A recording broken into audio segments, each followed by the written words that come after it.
말씀 열왕기상입니다. 열왕기상 1장 1절에서 8절 말씀인데요.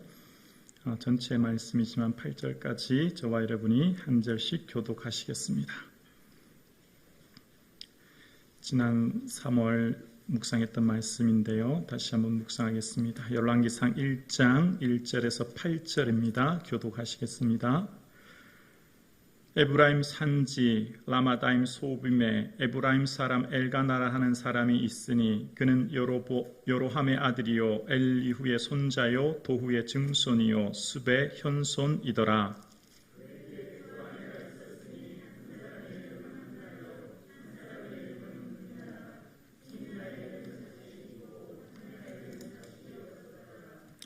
이 사람이 매년 자기 성읍에서 나와서 실로에 올라가서 만군의 여호와께 예배하며 제사를 드렸는데 엘리의 두 아들 홈니와 비느하스가 여호와의 제사장으로 거기에 있었더라.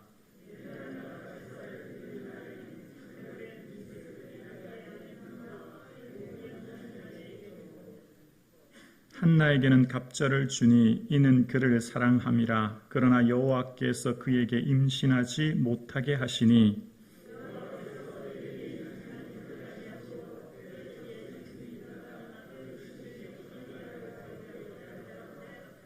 매년 한나가 여호와의 집에 올라갈 때에 마다 남편이 그같이 하매 한 분인나가 그를 격분시키므로 그가 울고 먹지 아니하니 그의 남편 엘가나가 그에게 이르되 한나여 어찌하여 울며 어찌하여 먹지 아니하며 어찌하여 그대의 마음이 슬프냐 내가 그대에게 10 아들보다 낫지 아니하냐 하니라. 아멘.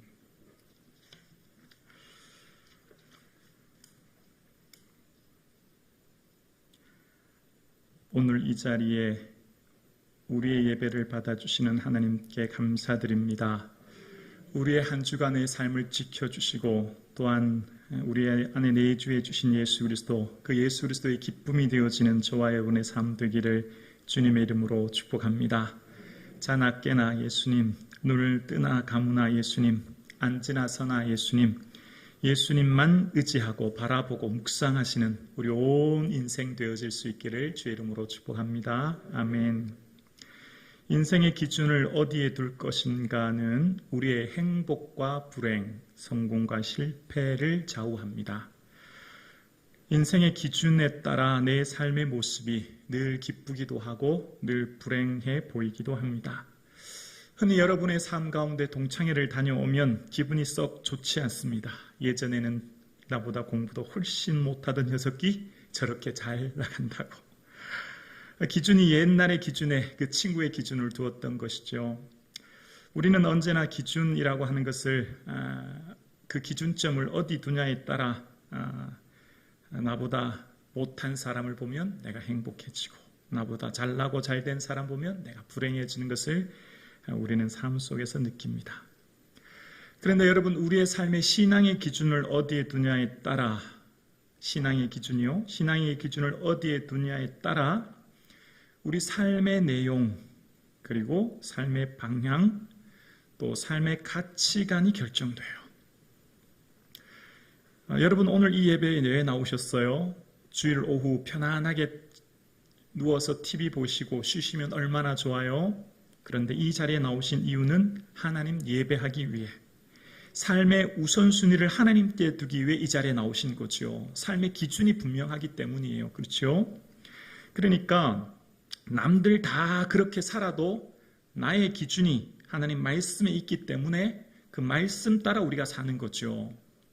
그래서 오늘 내 삶의 기준이 말씀이 되고 말씀이 내게 뭘 말씀하신가를 깨닫는 것이 지혜요 은혜인 줄로 믿습니다. 그래서 이 말씀이 들리는 게 내게 은혜이죠. 오늘 본문은 사사기의 상황입니다. 사사기의 마지막 구절을 지난주에 묵상했습니다. 그때 이스라엘의 왕이 없으므로 자기의 소견에 오른 대로 행하였더라. 지난 시간 사사기 시대 사람들의 삶의 기준은 자기 자신이었습니다. 자기 자신의 만족과 자기 자신의 이익과 자기 자신의 즐거움이 삶의 기준이었고, 그래서 사사시대는 온통 죄악투성이의 민족들이 고통을 겪습니다.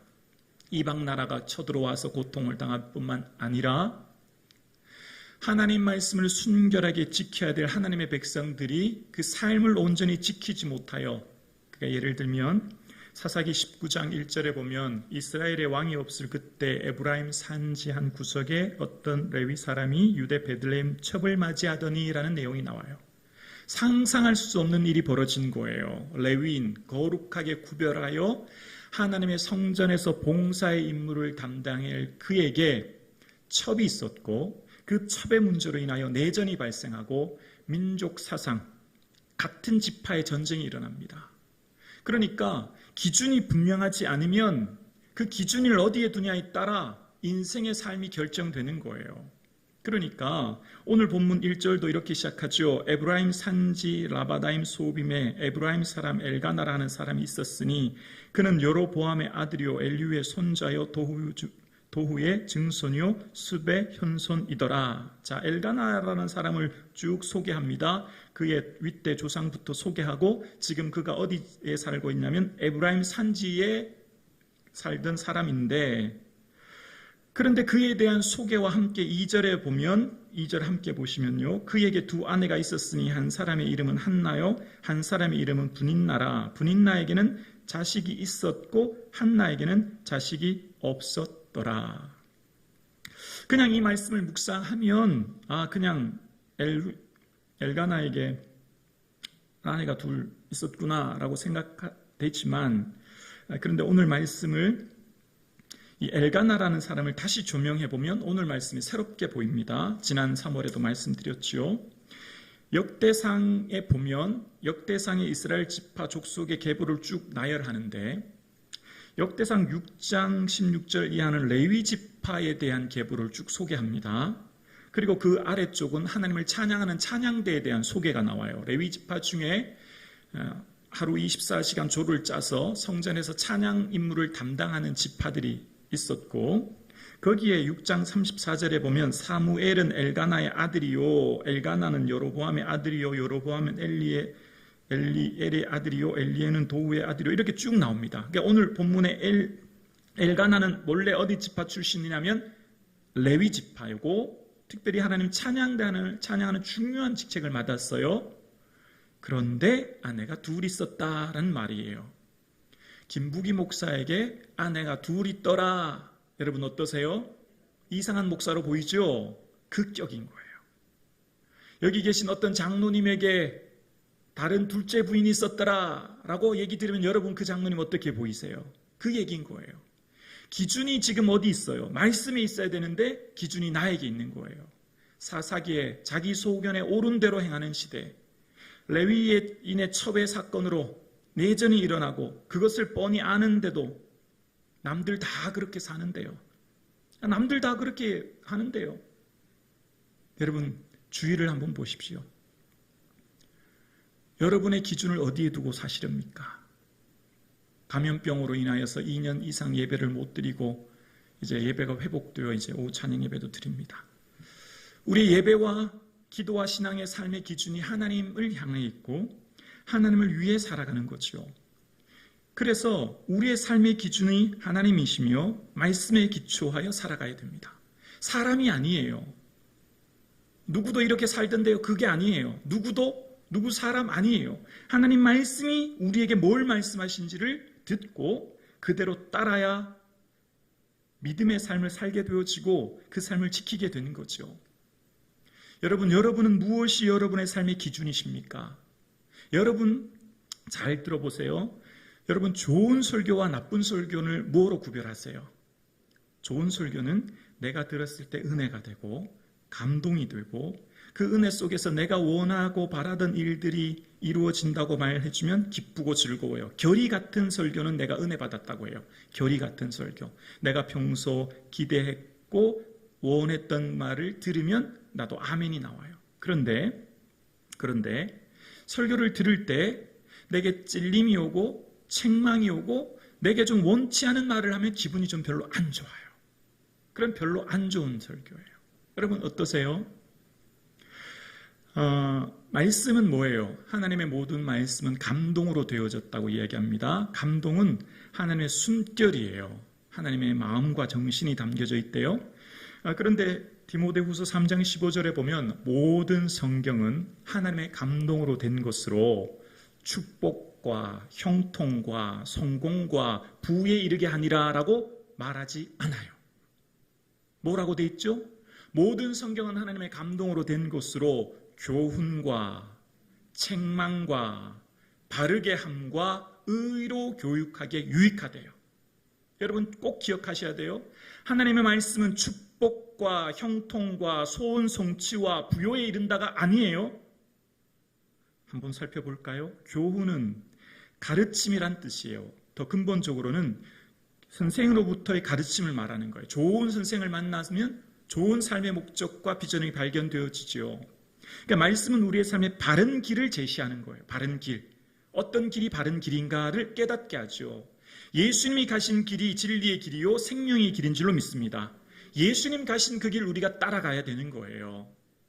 그래서 말씀을 통해 우리가 올바로 살아야 될 삶의 비전과 방향을 말씀을 통해 깨달아요. 책망이라는 것은 증명이란 뜻이에요. 증명, 증거. 이게 어떨 때 증거라면 죄인이 유죄를 증명할 때, 죄인의 유죄를 증명할 때 엘렌코스라고 하는 이 단어를 써요. 책망이란 뜻이에요. 이 엘렌코스의 원어의 뜻은 엘렌코는 노출하다라는 데서 유래되었어요. 노출시키는 거예요. 뭘 노출시켜요? 나의 죄를 노출시키는 거예요. 내가 얼마나 잘못한 자인지를 드러내는 거예요. 내가 죄인인지 알아야 하나님 앞에 회개하게 하고 돌아오거든요. 병원에 왜 건강검진하죠? 병이 있는 걸 알아야 치유해서 건강하게 되죠. 엘렌코스라고 하는 책망은 증거, 증명이란 뜻인데 유죄를 입증할 때 쓰는 단어예요. 그러니까 노출시키고 드러내는 건 뭐예요? 내 안에 있는 죄를 드러내야 되는 거예요. 내 안에 있는 잘못한 게 드러나야 되는 거예요. 그래야 내가 뭘 잘못했는지를 알아야 삶의 방향이 잘못되었으면 돌아오는 거죠. 삶의 방향이 잘못됐으면 돌아오게 되는 거예요. 하나님의 말씀은 모든 성경은 하나님의 감동으로 된 것으로 교훈과 책망과 세 번째 바르게 함이에요. 바르게 함이라는 뜻은 바로잡다라는 뜻이에요. 바로잡다, 교정하다. 뭘 바로잡죠? 삐뚤어졌을 때, 빗나갔을 때, 구부러졌을 때 바로 펴는 거예요. 이 원어의 뜻, 아페노루도시스라고 하는 헬라의 원어의 뜻은 두 가지 단어가 합쳐서 이 단어를 이루어졌는데 근거하여라는 단어와 에피라는 단어와 다시 짓다라는 아나로르라는 단어가 합쳐진 거예요. 근거하여 다시 짓다. 하나님 말씀에 하나님 기뻐하는데 근거하여 내 인생을 다시 지어야 돼요. 다시 지어. 리모델링이 아니에요. 다시 지어야 돼요. 허물고 다시 지어야 돼요. 덕지 붙어 있고 내가 잘못 알고 있는 하나님, 내 생각으로 꽉 차 있는 내 생각을 허물어야 돼요. 어디에 기준하여? 근거하여 하나님 기뻐하는 것, 하나님 말씀에 근거하여 다시 지어야 돼요. 그러니까 우리가 말씀을 들을 때 내게 찔림이 오고 내게 잘못된 게 깨달아지면 돌이키라고 말씀하시는 거예요. 그 순간부터 하나님의 은혜의 기회가 되는 거죠. 말씀 위에 다시 짓다. 이게 바르게 함의 원래 뜻이에요. 말씀 위에 다시 짓다. 말씀에 근거하여 다시 짓는 것. 여러분, 우리의 인생이 살다 보면 어느새 우리의 삶이 수많은 세상의 환경에 세속화의 물결로 내가 너무 많은 것들이 내 안에 가득 차 있어요. 그러니까 나는 이것이 내 삶에 주님 기뻐하시는 것이라 생각하고 나는 내 삶에 이렇게 사는 것이 믿음으로 잘 산다고 생각했는데 그렇지 않을 위험이 있기 때문에 늘 말씀을 통해 나를 다시 조명해 봐야 되는 거예요. 말씀을 통해 내 삶을 다시 살펴야 되는 거예요. 그래서 혹시 내가 말씀에 빗나가 있거나 구부러져 있거나 잘못되어 있으면 바로 잡는 것. 그러니까 하나님의 말씀은 모든 성경은 감동으로 되어서 바로 잡게 하는 거예요. 바로 잡게. 우리의 삶 가운데 하나님 나라라고 하는 그 하나님 나라를 향해 달려가요. 가름박질해요. 뛰어가요. 근데 우리의 삶에 뛰어가는 것이 하나님 나라의 완성과 예수님 기뻐하는 것을 향해 따라가는데 우리는 어느 순간 나도 모르게 내 방향이 이탈해서 사람들 가는데 따라갈 수 있고 사람들 좋아하는데 함께 그 자리에 머물러 있을 수 있고 거기에 매몰될 위험이 있기 때문이에요. 우리는 예수 믿지 않은 사람과 함께 직장 생활하고 함께 먹고 마시고 그들과 살다 보면 나도 모르게 그들의 생각과 가치관이 내게 물들 위험이 있기 때문이에요. 그래서 바로 잡는 게 얼마나 중요한지 몰라요. 그러니까 말씀을 들을 때 내가 은혜가 되고 감동이 되고 나의 삶에 위로를 주고 소망이 주고 물론 그게 하나님이 주시는 좋은 은혜의 말씀이에요. 그런데 때로는 말씀이 내게 책망하여 죄를 노출시키고 말씀이 내게 바르게 하여 하나님 삶에 구부러져 있는 인생을 돌아오게 하는 것이 하나님이 우리에게 주시는 축복이요 은혜인 줄로 믿습니다. 이것이 우리에게 은혜예요. 이것이 우리에게 놀라운 복이라는 거예요. 그래서 교훈과 책망과 바르게 함과 의로 교육하기에 하나님과 올바른 관계가 의잖아요. 그 하나님과 올바른 관계를 맺도록 우리가 교육하여 지도하여 양육시키는 것, 그것이 말씀이라는 거예요. 그러니까 우리는 하나님의 말씀이 축복이요 형통이요 성공이요 그렇게 생각하는 게 아니라 말씀은 우리의 삶에 예수 그리스도 길 대신 예수 그리스도 따라 내 삶이 얼마나 죄인인지 나의 죄를 노출시켜 하나님께 회개케 하여 하나님께 돌아오므로 구부러지고 잘못된 인생이 날마다 바로잡아 하나님께 끊임없이 하나님을 향해 달려가는 것, 그것이 올바른 말씀, 좋은 말씀, 은혜의 말씀인 줄로 믿습니다.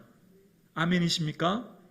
그러니까 말씀이 말씀되게 하려면 내 삶 가운데 하나님을 인정해야 되는 것이죠. 말씀이 내게 주시는 하나님의 말씀을 귀 기울여 들으려고 애를 써야 되는 것이죠. 자, 그런 상황이 오늘 본문의 상황이에요. 자, 그럴 때 그러니까 오늘 본문의 지금 이 상황에 이 삶의 기준이 나 자신이 되어 살아가는 시대, 죄를 지어도 부끄럽지 않은 시대, 양심이 죽은 시대, 아무렇게나 살아도 되는 그런 시대가 어쩌면 오늘 우리 시대인지 몰라요.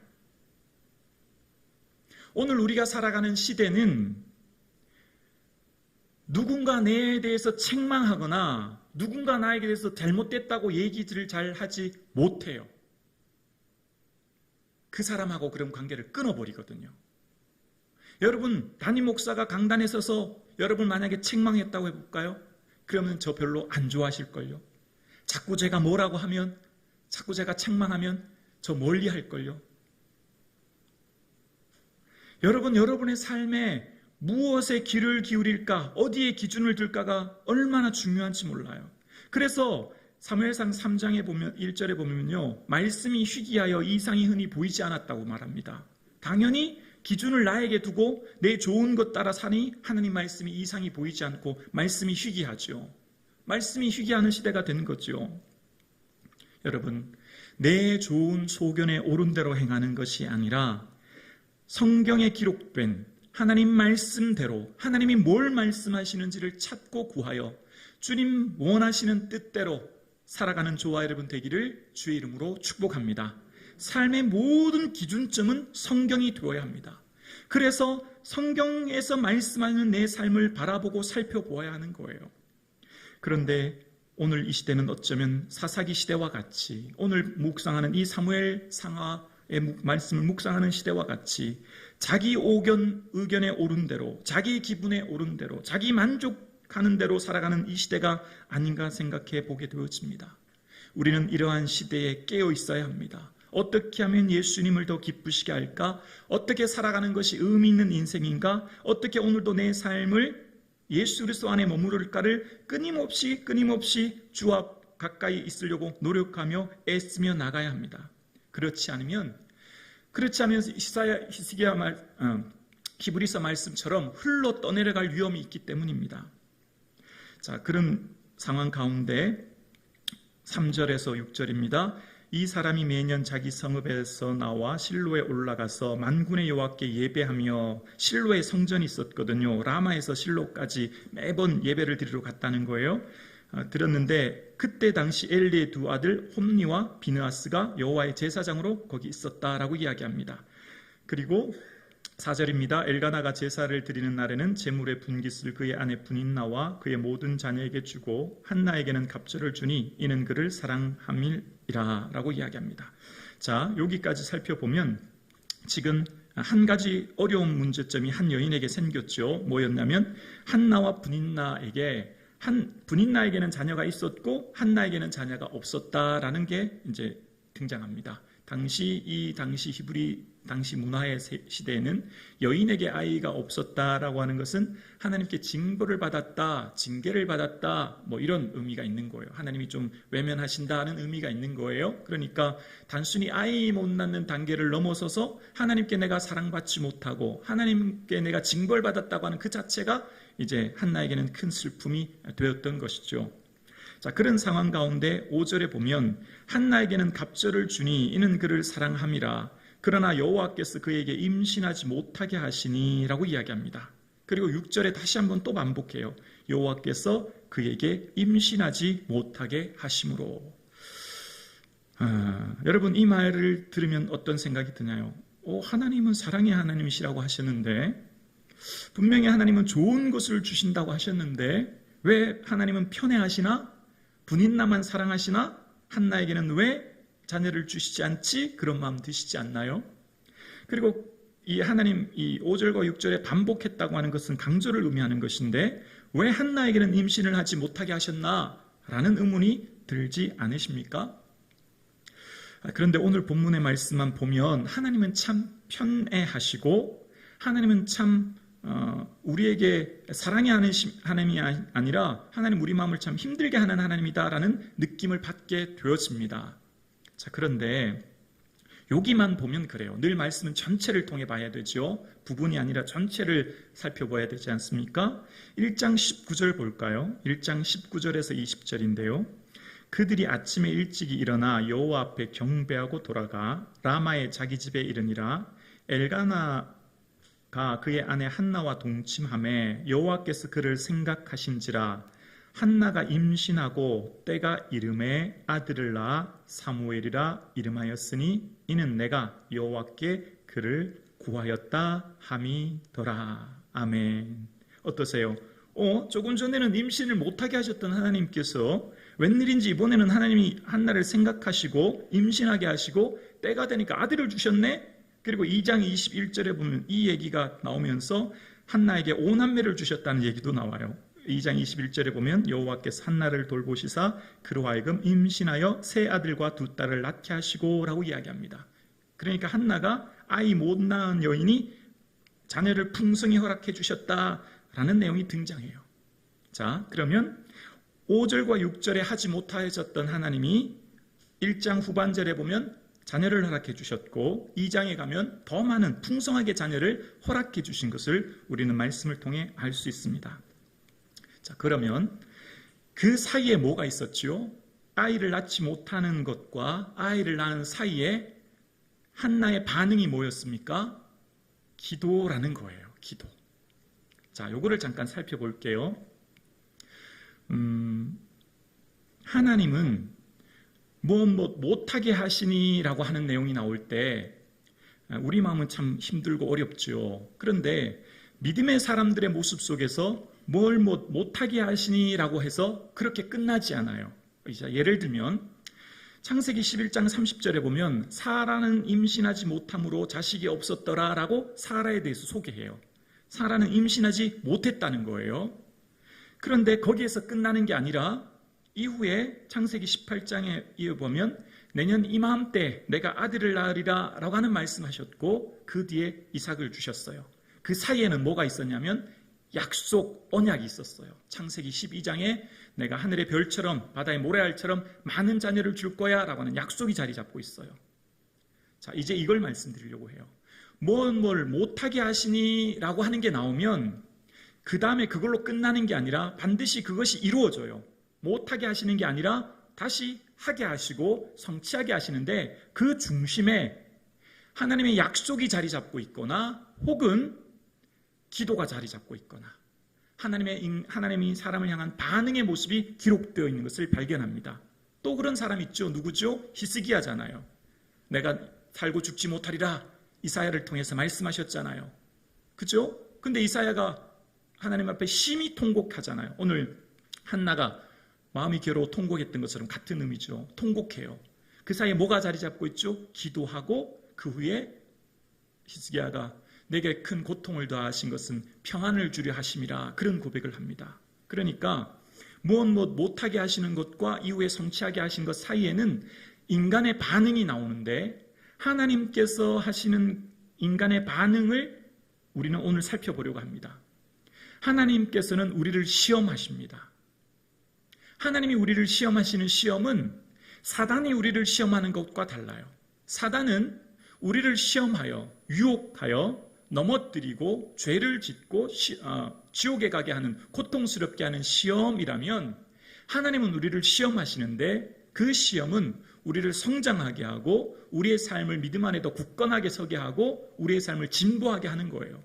마치 학생이 시험을 보아야 정확한 내 실력이 드러나듯이 하나님 우리를 시험하시는 분인데, 근데 그 시험은 우리를 유익하게 하시는 시험이라는 거예요. 자, 볼게요. 여러분의 삶 가운데 있어서도 하나님은 좋으신 하나님, 합력하여 선을 이루시는 하나님, 우리에게 언제나 나보다 더, 나의 계획과 내 생각보다 더 크고 좋으신 하나님이신 줄로 믿습니다. 우리는 그 하나님 바라보고 믿고 오늘도 살아가요. 우리 아버지 되어주신 하나님, 언제나 더 좋은 것을 허락해 주시는 신실하신 하나님, 사랑의 하나님이 우리의 아버지 되어주신 줄로 믿습니다. 그런데 혹 인생을 살 때 무엇 못하게 하고 무엇 어려움이 생기고 무엇 고난이 생기면 그것은 나를 내팽개치고 나를 버리고 나를 실패하게 하고 나를 싫어하는 것이 아니라 다시 한번 하나님을 붙들게 하고 다시 한번 하나님을 의지하게 하고 다시 한번 하나님께 나오게 함으로 내 믿음을 굳건하게 하시며 다시 한번 주님을 의지하게 하시며 다시 한번 믿음의 반석에 서게 하시는 시간인 줄로 믿습니다. 아멘이십니까? 하나님께서 하시는 모든 시험은 우리를 통하여 다시 한번 믿음의 반석 위에 서게 하시고 하나님만 더욱더 굳건하게 의지하게 하시는 그때인 줄로 믿습니다. 이제 그러면 저와 여러분의 삶의 태도가 달라지는 거예요. 저와 여러분의 삶에 무엇 못하게 하시는 어려움, 고난이 닥쳐와요. 여러분의 삶을 뒤흔들어요. 왜 다른 사람은 다 되는데 나에게는 없습니까? 나에게는 안 됩니까? 나는 왜 이렇게 살아야 합니까? 라고 하는 문제가 생길 때 이제 우리의 믿음의 반응이 등장해야 되는 거예요. 하나님은 좋으신 하나님이요 선하신 하나님이심을 믿고 하나님을 그럼에도 불구하고 신뢰하고 믿고 의지하고 나아가는 굳건한 믿음 안에서 살아가실 수 있기를 주님의 이름으로 축원합니다. 하나님께서는 우리의 삶의 모든 순간을 인도하고 계시는 좋으신 분이십니다. 그래서 우리의 삶의 믿음은 환난을 통과하여야 마치 불을 통과한 금이 그 순도를 높이듯이 하나님은 끊임없이 우리의 삶을 통하여 시험이라고 하는 것을 통하여 주님 앞에 더 견고하게 서게 하시는 것을 보게 되어요. 한나는 자신의 삶의 문제를 인하여 마음이 괴로워 여호와께 기도하고 통곡하는 모습이 오늘 본문에 등장합니다. 여러분, 지금부터 시작되는 것은 사무엘 상하, 열왕기 상하, 역대기 상하의 한 왕조의 시작이 뭐로 시작하나요? 한 여인의 기도로 시작합니다. 무명의 한 여인, 아들을 낳지 못하는 한 여인의 기도로 한 왕조를 시작합니다. 우리는 흔히 한 왕조 하면 그 조상적 왕족을께서, 그러니까 계보가, 족보가 혹은 배경이 그렇게 해야만 한 왕조를 이룰 수 있는 것을 생각한다면 오늘 본문은 전혀 다른 패러다임을 보게 되어지는 거예요. 아주 작고 보잘것없는 한 여인, 그것도 아이 낳지 못하여 자신의 슬픔을 가지고 주 앞에 통곡하는 한 여인으로부터 한 왕조가 시작되기 시작합니다. 기도는 미미해 보이고 하찮게 보여요. 기도는 쓸모없어 보일 때도 있어요. 기도는 너무 나약해 보일 때도 있어요. 지금 내가 하는 기도가 무슨 의미가 있는가? 라고 내 스스로가 기도를 평가절하할 때도 있어요. 그러나 그렇지 않다는 거예요. 작고 미약해 보이는 그 기도, 한나라고 하는 작은 여인의 통곡과 눈물의 기도가 이스라엘이라고 하는 한 왕조를 잉태하고 그 왕조로부터 예수 그리스도의 계보를 잉태하는 놀라운 은혜의 물줄기가 시작되는 것입니다. 기도는 결코 하찮은 게 아니에요. 기도는 결코 무능한 것이 아닙니다. 기도의 시간이야말로 가장 강력한 은혜의 시간이요, 가장 강력한 하나님의 능력을 경험하는 은혜의 통로가 되는 줄로 믿습니다. 기도하시는 저와 여러분 되실 수 있기를 주의 이름으로 축원합니다. 하나님께서는 이스라엘 백성의 40년이 넘는 왕들과 400년에 넘는 왕족의 계보를 한나라고 하는 이름 없는 여인의 기도로부터 시작하심으로 하나님은 위대한 역사를 이루시는 그 시작이 겨자씨와 같은 작은 여인의 기도로부터 시작하는 것을 보게 되어집니다. 사랑하는 성도님, 주님 앞에 엎드리십고 주님 앞에 간구하시고 주 앞에 머물러 있으시는 저와 여러분 되실 수 있기를 주의 이름으로 축원합니다. 여러분의 삶은 하나님 결코 내팽개치거나 내버려둔 인생이 아닙니다. 여러분의 삶이 하나님을 얼마나 사랑하고 계시고 나를 얼마나 붙들고 계시고 나와 함께하고 계신다는 그 사실을 믿고 나아가시는 저와 여러분 되실 수 있기를 주의 이름으로 축원합니다. 기도는 결코 하찮은 것이 아닙니다. 기도는 나약하고 무능해 보이는 그 기도 시간이야말로 하나님의 위대한 역사를 이루는 능력의 통로가 될 줄로 믿습니다. 내 인생의 기준이 내 자신이 아니라 하나님의 성경의 말씀에 기준을 두시고 하나님 말씀이 내게 뭘 원하시는가를 날마다 찾고 묻고 나아가시는 저와 여러분 되실 수 있기를 주의 이름으로 축원합니다. 기도드리겠습니다. 살아계신 아버지 하나님 감사합니다. 주일 오후 주의 전에 나와 예배드릴 수 있는 믿음 주셔서 감사합니다. 세상 사람들처럼 살지 않게 하소서, 세상의 기준을 두지 않게 하옵소서. 아버지 하나님, 오직 예수님 기뻐하는 것에 우리의 마음을 두게 하시고 하나님의 성경 말씀의 기준을 두어 주의 나라와 그 영광 위에 살아가는 우리들 되게 하여 주옵소서. 하나님, 새로운 한 주간 이제 살아갑니다. 세상 속에 휩쓸려 살지 않도록 정함이 없는 재물에 소망 두거나 이 땅에 우리의 소망 두지 않고 저 영원한 본향 바라보며 새로운 한 주간 살게 하여 주옵소서. 우리는 연약하여 넘어지기 쉽사오니 성령님 우리를 붙들어 주시고 우리의 매 순간순간마다 마음과 생각을 지켜 주옵소서. 감사드리며 예수님의 이름으로 기도드리옵나이다. 아멘.